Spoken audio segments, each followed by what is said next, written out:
I have questions about TFA, as we're calling it right now, that are safe questions.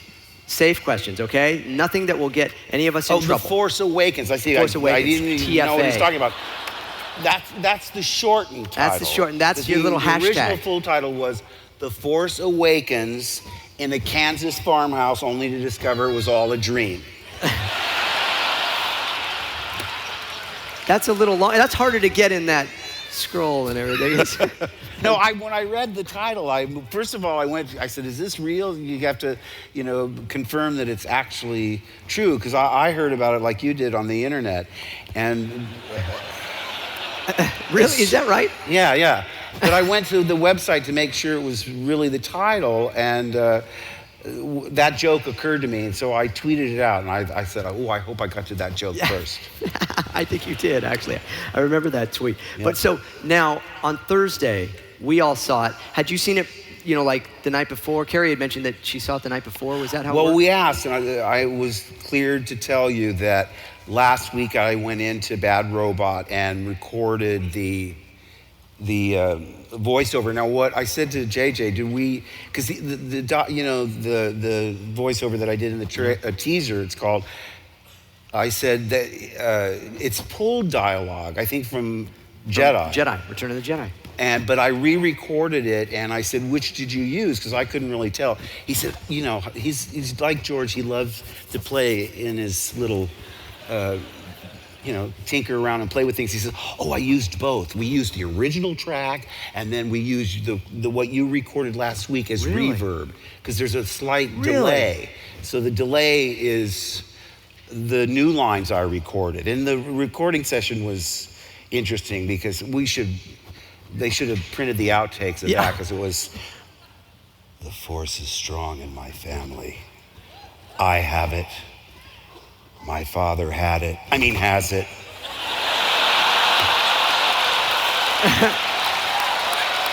was going to ask you about that. Has it. My sister has it. My certified public accountant has it.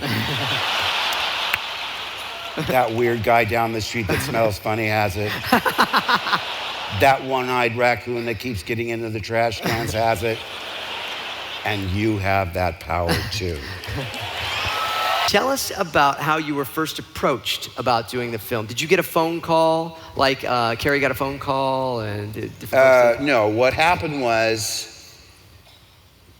we were at some Star Wars event that George was at, and George Lucas asked us through his people to have lunch with him. And so I'm saying to Mary Lou, I said, what do you think of George? Because if George asked you to lunch, there's something big going on.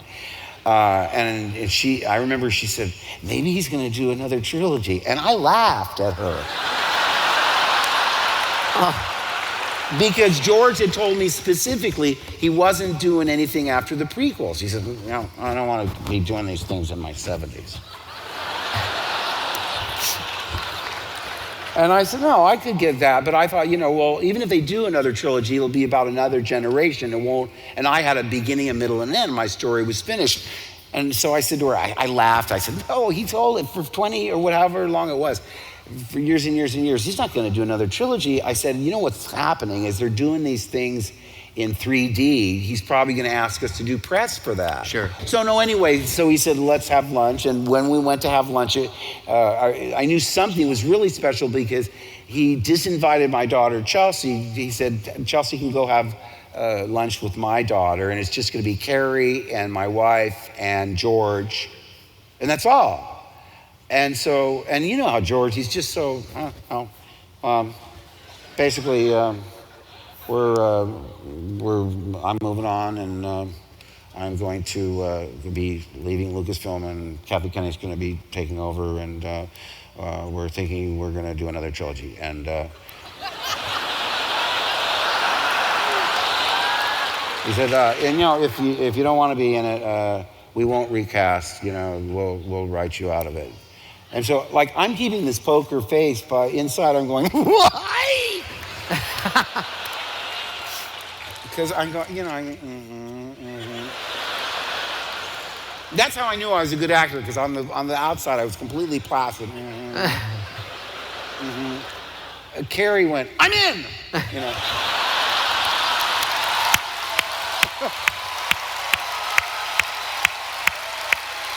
And within five seconds, she goes, is there a part for Billy in it?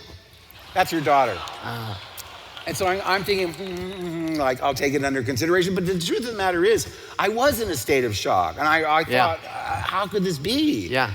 I couldn't say yes or no. But what was really interesting was later I thought, it's not like a choice. It's like it was like I was drafted, you know?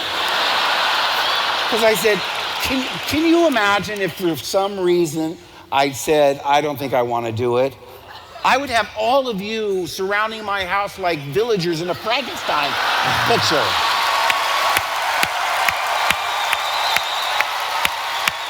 See?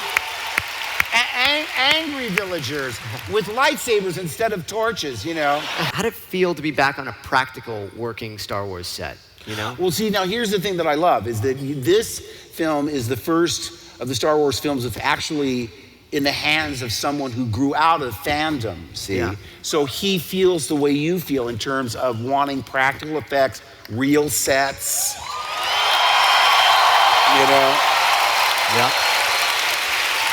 And he being J.J. Abrams, how was it working with him then? Was this the first time you two had worked together? Yeah, and well, he's just really, I was a little suspicious because, wait a minute, is that Star Trek guy? And listen, I like Star Trek. I mean, I'm friends with Brent Spiner, and there's no rivalry whatsoever. But I thought it just seems odd, and not that I was predisposed to dislike him. I was just sort of cautious about it. But he's really a personable guy. He's really easy to talk to. He's very inclusive in terms of listening to your ideas, and sure. Instead of being adamant, it's got to be this way. So I mean, he's lovable. I mean, what can I say? Most fond memory about Making a New Hope? Well, it was just all so new to me. I'd never been. I did go to high school in Japan because my father was in the Navy, but I'd never been to England. I'd never been to North Africa to work with Sir Alec Guinness. I mean, when I met him, I thought, if I try and speak, yeah.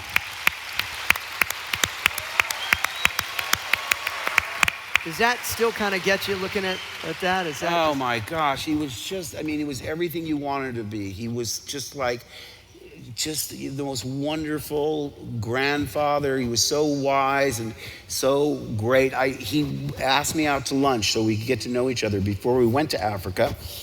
And of course at lunch, I mean, like I said, I got all choked up. Like if I open my mouth, I'm gonna cry like a little girl or something. I got all choked up. And, I was wanting to talk about the Lavender Hill mob and the lady killers and the horse's mouth and Bridge on the River Kwai and all these things. No. I want to talk about your career. And I go, really? You want to hear about a dog food commercial and a soap opera? Come on. And I kept calling him Sir Alec. Sir Alec.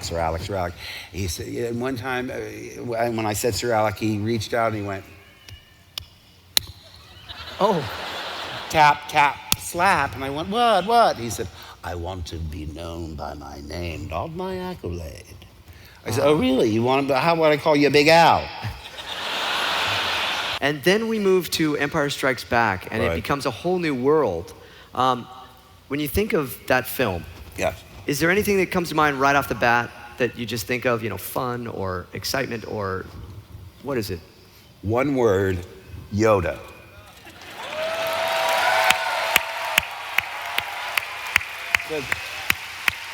See, now I read this script, and you have to understand the script really conveyed what the movie was going to be like, even without the special effects. The humor was there, the suspense was there, the excitement, even in all the descriptions. And when I read that scene, where I think of him as just like like a frog man or something. I get off my stuff. I'm looking for a great Jedi master. And the whole idea that it could be, so unexpected that he would be what he was. Yeah.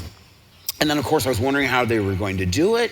They talked about crazy things like having a monkey in a mask or whatever.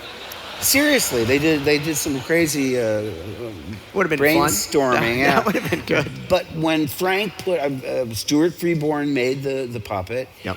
Which resembles him quite honestly. That's, Yeah, and did he mold it after himself purposely, or did that just happen as an artist? You think well, that? see, he didn't even think it was unintentional. It was unintentional.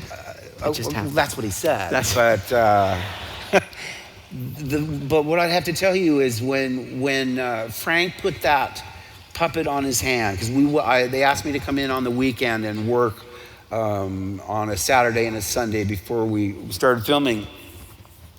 And the minute he started, many years have I, and I was just transfixed. I believed in it so wholeheartedly, masterful acting on the part of Frank Oz. Yes.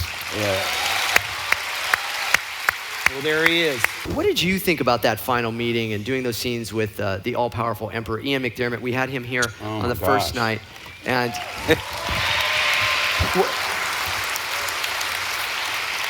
well, when I would come in, I'd have like a 7 a.m. call to be ready on set at 8. And by the time I got there, Ian had been there for hours. Sure. Getting made up. And I realized after a certain amount of time, I said, if we don't have Ian out to the house or see him, outside shooting, I'm never going to know what he looks like. Because when the shooting day was over, I'd jump in the shower and just wash my makeup off and I'd be out of there in half an hour. It took another hour and a half to get him out of that stuff. Oh, my word. See? So Mary Lou and I had him out to the house for a Sunday brunch. And up the steps walks this guy that he was, with red hair. I don't know. You brought a picture, actually. Okay. You were kind enough to bring a picture. Do we have that picture of all of you together there? Let's look. There he is. Oh, yeah. Isn't that amazing? And that's Dennis Lawson, who's Yeah. Wedge. And Ian, now remember, from the movie, he's all sort of old and crotchety. Yeah. And there he is. What a shock. We're talking about 30-something years ago. Yeah, was it? I know, I'm sorry. But I don't know. I was just really excited about doing your initial it. reaction was, yes, I want to do of this, course, though. yeah.